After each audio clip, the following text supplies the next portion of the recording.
ஓம் ஸ்ரீ ராகவேந்திராய நமக. நேற்று உரையில் எவ்வாறு சரஸ்வதி தேவி அவர்கள் வேங்கடநாதன் முன் பிரத்யட்சமானார், பிறகு வேங்கடநாதன் மனம் சந்நியாசத்தை ஏற்றுக்கொள்வதில் எவ்வளவு தெளிவு அடைந்தார் என்ற செய்திகளை எல்லாம் நேற்று உரையில் பார்த்தோம். உரையை முடிக்கும்போது வேங்கடநாதர் சுசீந்திரரை சந்தித்து உரையாடிய அற்புதமான கட்டத்தை நாளை உரையில் பார்க்க இருக்கின்றோம் என்று நேற்று உரையை முடித்திருந்தோம் அல்லவா? வாருங்கள் தொடர்ந்து பார்ப்போம். அடுத்த நாள் காலை எப்பொழுது விடியும் என்று எதிர்பார்த்து காத்து கொண்டிருந்த வேங்கடநாதர் பொழுது புலந்ததும் படுக்கையிலிருந்து எழுந்தார்.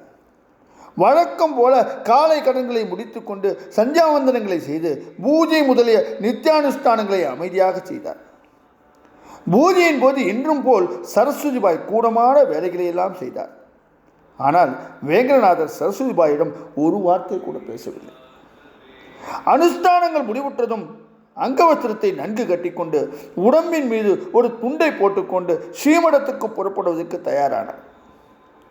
குழந்தை லட்சுமிநாராயணன் ஓடி வந்து அவரின் கால்களை கட்டிக்கொண்டான். லேசான புன்னகையை உதித்து அவனது பிஞ்சி கரங்களை தன் கால்களிலிருந்து விடுவித்துக் கொண்டு ஓரடி நடந்தார். இந்த காட்சியை கண்ட சரஸ்வதிபாய்க்கு துக்கம் பீரிட்டு கொண்டு வந்தது. ஆனாலும் கஷ்டப்பட்டு அழுகையை அடக்கிக் கொண்டார். ஏனென்றால் இதேபோல் குழந்தை அவரின் கால்களை கட்டிக்கொள்ளும் போது அப்படியே அலேக்காக தூக்கி அவனை கொஞ்சி விட்டுத்தான் அடுத்த வேலையை பார்ப்பார். ஆனால் அப்படிப்பட்டவர் எதனால் இன்று இப்படி நடந்து கொள்கின்றார்? காலையில் எழுந்ததிலிருந்தே என்னுடன் ஒரு வார்த்தை கூட பேசவில்லையே, என்ன காரணம்? நேற்றிரவெல்லாம் மிகவும் சோகத்துடன் காணப்பட்டவர் இப்போது மிகவும் தெளிவாக இருக்கின்றாரே, என்ன காரணம்? துயரமெல்லாம் மறைந்து விட்டதென்றால் என்னுடன் சகஜமாக பேசியிருக்க வேண்டுமே, பேசவில்லையே. ஆண்டவன் எதை நடத்தி வைப்பான் என்று யாருக்குமே தெரியாத போது நீ ஏன் கலங்குகின்றாய்? எல்லாம் காலையில் பார்த்து கொள்ளலாம் சரஸ்வதி என்று நேற்றிரவு கடைசியாக என்னிடம் சொன்னாரே, அதன்படி ஏதாவது என்னிடம் என்று பேசியிருக்க வேண்டுமே, ஏன் பேசவில்லை? இதோ ஸ்ரீமடத்துக்கு செல்வதற்கு தயாராகி கொண்டிருக்கின்றார். புறப்படும் போதாவது ஏதாவது பேசுகிறாரா பார்க்கலாம். நேற்றிரவு மிகவும் சோர்ந்து நிலைகுலைந்து இருந்தவர் இப்போது ரொம்ப தெளிவோடு இருக்கிறார். இவருக்கு எந்த விஷயத்தில் தெளிவு ஏற்பட்டிருக்கின்றது? குடும்ப விஷயத்திலா அல்லது சந்நியாசம் மேற்கொள்வதிலா? சந்நியாசம் ஏற்றுக்கொள்வதா வேண்டாமா என்ற குழப்பத்திற்கு தெளிவு ஏற்பட்டு விட்டதா? அதை சொல்லத்தான் உற்சாகமாக சீமனத்துக்கு கிளம்பி கொண்டிருக்கின்றாரோ?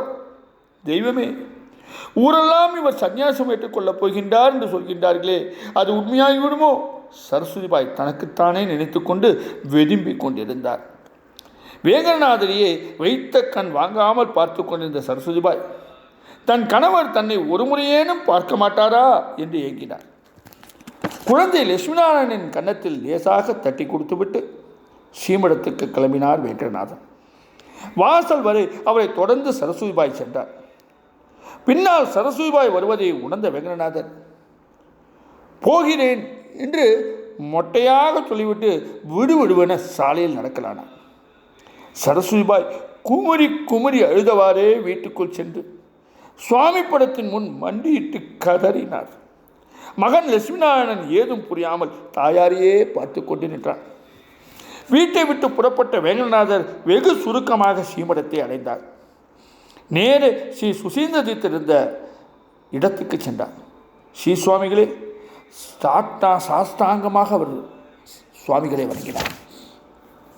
எழுந்திரு வேங்கடநாதா, நான் சொன்னதையெல்லாம் யோசித்தாயா? ஏதாவது ஒரு முடிவுக்கு வந்துவிட்டாயா? வந்துவிட்டேன் சுவாமி. வந்துவிட்டேன் என்றால் தங்களிடமே முழுமையாக வந்துவிட்டேன் சுவாமி. என்ன சொல்கின்றாய் வேங்கடநாதா? சுவாமி என்று ஆரம்பித்து நேற்றிரவு தனக்கு கலைவாணி காட்சியளித்த நிகழ்வு, அதன் பிறகு ஸ்ரீராமர், ஸ்ரீ நரசிம்மர், ஸ்ரீ கிருஷ்ணன், ஸ்ரீ வேதவியாசர் போன்றவரெல்லாம் தோன்றி அருளாசி புரிந்தது வரை அனைத்தையும் ஒன்று விடாமல் ஸ்ரீ சுசீந்திரனிடம் வேங்கடநாதர் உணர்ச்சி மிகுந்த பாவத்தோடு எடுத்துரைத்தார். சந்தோஷம் வேங்கடநாதா, மிக்க சந்தோஷம். எல்லாம் அந்த மூலராமனின் அனுகிரகம். அடுத்து நான் என்ன செய்ய வேண்டும் சுவாமி? முதலில் உன்னுடைய மகனுக்கு உபநயனத்தை செய்து முடிக்க வேண்டும். எப்பொழுது சுவாமி? கூடிய விரைவில். அதுவரையில் நீ எப்பொழுதும் போலவே இரு. அப்படியே ஆகட்டும் சுவாமி.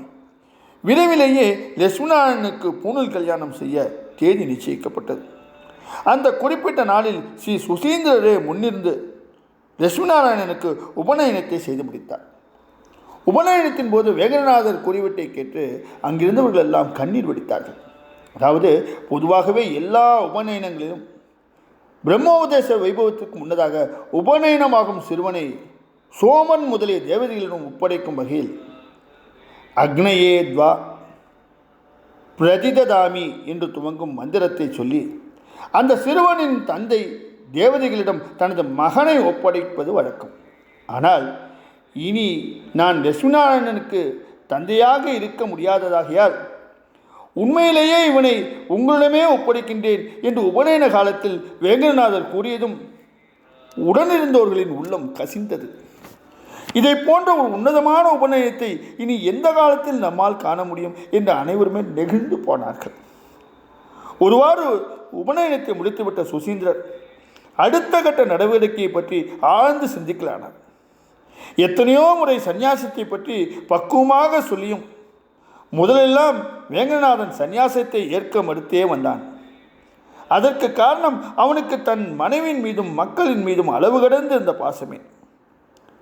வேங்கடநாதன் இப்போதுதான் தெய்வ கடாட்சத்தினால் மனம் மாறியிருக்கின்றான். இவனுக்கு பக்குவம் வரவே தெய்வங்களே நேரில் வர வேண்டியதாயிற்று. வேங்கடநாதனுக்கு சரஸ்வதிபாயின் மீது அதீதமான பிரேமை இருந்தது போல சரஸ்வதிபாய்க்கும் வேங்கடநாதன் மீது மிக மிக அதிக பாசம் இருக்கக்கூடும். கண்டிப்பாக இருக்கக்கூடும் அல்லவா? ஆம், நிச்சயம் இருக்கும். லட்சுமி நாராயணனாவது சிறுவன், ஒன்றும் புரியாத வயது. ஆனால் சரஸ்வதிபாய், அதனால் அடுத்த கட்ட நிகழ்ச்சியான சந்நியாச வைபவத்தை வேங்கடநாதனுக்கு இந்த கும்பகோணத்தில் நிகழ்த்தக்கூடாது. அப்படி நிகழ்த்தினால் சரஸ்வதிபாயினால் நிச்சயம் ஏதேனும் விபரீதம் நிகழ வாய்ப்பிருக்கின்றது என்று அச்சம் ஸ்ரீ சுசீந்திரன் நெஞ்சில் வெகுவாக பரவியது. அதனால் வேங்கடநாதரையும் மடத்தில் இருந்த மற்றோரையும் அழைத்து கொண்டு கும்பகோணத்திலிருந்து தஞ்சாவூருக்கு பயணமானார் ஸ்ரீ சுசீந்திர தீர்த்தர். தொடர்ந்து வரும் உணர்ச்சி மிகும் நிகழ்வுகளை எல்லாம் நாளைய உரையில் நாம் பார்க்க இருக்கின்றோம். ஓம் ஸ்ரீ ராகவேந்திராய நமக. ஓம் ஸ்ரீ ராகவேந்திராய நமக.